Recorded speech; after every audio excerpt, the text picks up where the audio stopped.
Trenutno imamo v pripravi več vlog, in sicer iz naslova Reacta je prijavljeno 12 projektov v skupni vrednosti 123 milijonov evrov.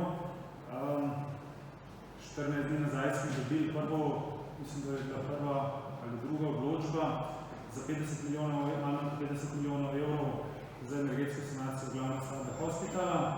Dobili smo tudi odločbo za negovalno bolnišnico Ljubljana, ki je financirana iz 4 različnih virov, en del je bil tudi React.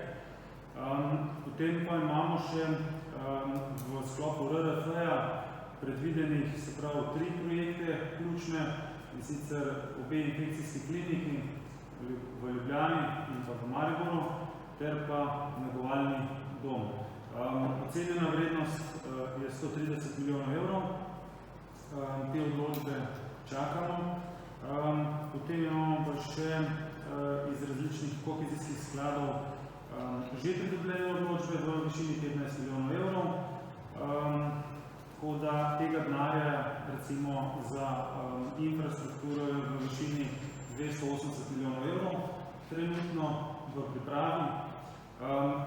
Poleg tega pa ne smemo pozabiti, še v sklopu RRF-ja imamo